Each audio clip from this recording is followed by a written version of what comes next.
A very good morning, good day to Madam Daisy and my fellow friends. So today I will be presenting about the theme analysis on a love story by ALFRED PRUFROCK, which is a poem, a modern poem, written by Eliot. So the first theme that we are going to discuss about is debasement and hell. Now there are a lot of theories being made by critics, whether he is really talking about hell on earth, because a love story by ALFRED PRUFROCK is all about hopelessness in love and doubt. So either the debasement and hell is being described throughout how he lived his life, how ALFRED PRUFROCK lived his life, or we are going to talk about the epigraph. Now this epigraph is a little bit different from other stanzas in the poem because it is of a different language, and it is actually taken from Dante's Inferno, which is about the 9 levels of hell. So I think the strongest idea about the basement and hell is about how ALFRED PRUFROCK is a damned soul walking on a hell-like life, like hell on earth, where he is always hopeless, and even the way how life is described is so dull within this poem. So we're going to discuss further. Okay, this part specifically, like a patient etherized upon a table, discuss about the pessimism of ALFRED PRUFROCK, where he is not interested about the worldly life, and he thinks that life on earth is not any better than the life in hell. And then next, he compares himself to a character in the past, a character of significance. He said, "I've seen my head grown slightly bald, brought in upon a platter. I am no prophet." Now he is comparing himself to, as critics said, John the Baptist, meaning he had a lot of ambition for himself, goals that he wants to achieve. However, due to a certain circumstances in life, the hell that he described, he wasn't able to accomplish these things. To make things more complex, PRUFROCK brought reader to this line in the poem where he said, "Scuttling across the force of silent sea." This is describing just how worse his life is. We thought it was bad, but he brought us to think that it is worse than we think it is. Now this all makes sense when we compare this line with the epigraph, the Dante Inferno's epigraph. Why? Because even in that text, Guida da Montefeltro tells Dante his story in hell, knowing that, Dante won't resurface and tell it to anyone else. But the irony is, words can always be disseminated, and somehow Dante managed to tell this story again. So this goes the same way with PRUFROCK. Now this theme specifically is very heavy for us to process, but in short, we just want readers to know just how bad life is for PRUFROCK, that he compares it to hell. Next, we are going to talk about love. Why? Because although the topic or the title of this poem is Love Song by ALFRED PRUFROCK, the irony is nothing about love is being discussed. Rather, it is about how cowardly ALFRED PRUFROCK is in confessing his love, always doubting his decision. He talks about only if, most of the time in the poem, like what if this happened? He talks about women, he talks about figures of women, but none was his attempt to actually approach a woman and to actually be in the pursuit of love. So that's the irony of it. Love song, and yet nothing about love is discussed, but actually the whole poem is anchored in ALFRED PRUFROCK's dilemma between whatever that is happening in the poem, where he kept on asking, do I dare? Like I said, he did not take action on his feelings. No action.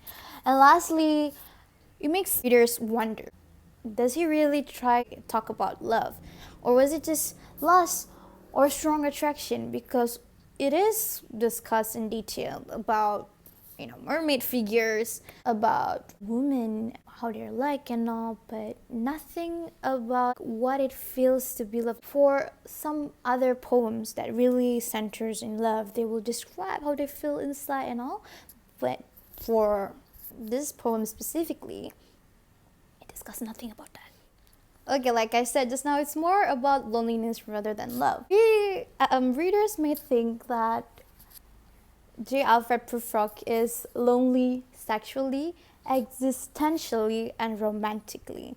He is being haunted by women, by fear of what women will think, and he is afraid to speak elegantly to women in the fear that they might actually declare or said, "That is not what I meant at all," because probably he does not have a lot of experience with women, or he just have a lot of fear that he had to overcome, and so he just does not want to misinterpret women. In the poem also, he said, "Is it perfume from a dress that makes me so distressed?" He has the weakness of always asking questions. And then finally, as the poem is about to reach its conclusion, he is haunted by mermaids, whereby he said, "I have heard the mermaids singing each to each. I do not think that they will sing to me." He was talking about figures of feminine seduction.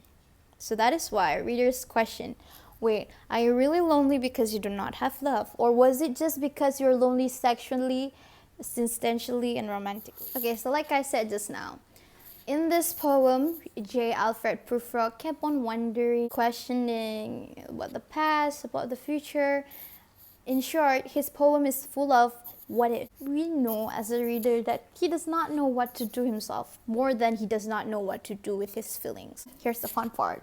Anxiety makes him indecisive, and his indecisiveness makes him more anxious. So the cycle goes on, and this is very prominent throughout the poem. But as a reader, compare this trait that he possessed with the fact that sometimes maybe due to the values upholded by a society, maybe his indecision or passivity is because he did not want to do something that is not acceptable at that time. He does not want to disrespect women. So we say that, well, although this person is cowardly because he just does not want to take action with what he feels, maybe he is not all too bad after all. Maybe he just have a flexible moral sensibility. Yet, although we kind of admire that part of the persona, we just cannot pass his lack of self-determination to live his life to the fullest and take risk for once because of love. And lastly, we're going to talk about time. Unique enough, this poem is an evolution through time. From that one night J. Alfred PRUFROCK had his thoughts until every chances that he had was passed, and he ended up becoming a sad old man in flannel pants. So it was an evolution from his young and youthful days, wondering all these questions, to the point that he is old and can no longer have the chance to conduct all the pursuits that he wanted to pursue.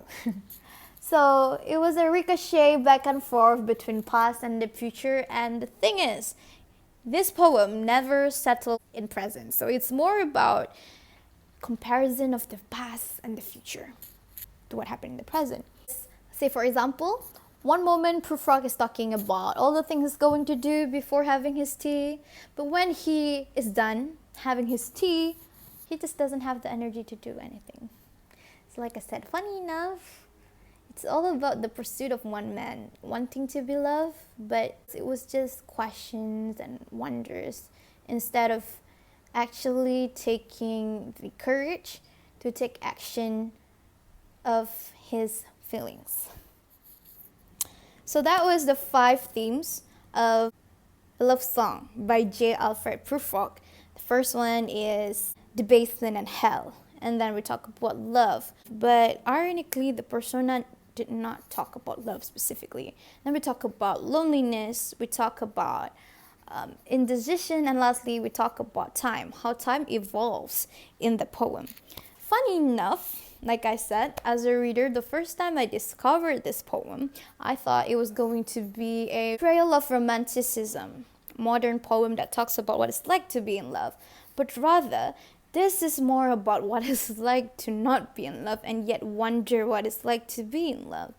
And what life is like without love, how worthless it is, to the point that it is being compared to hell. Though it is serving us a lesson here, that if you want to love, you have to go for it. Funny enough, such a complex poem is teaching you just that. That is all for me, for Adilah. And for that, I end my presentation. Thank you.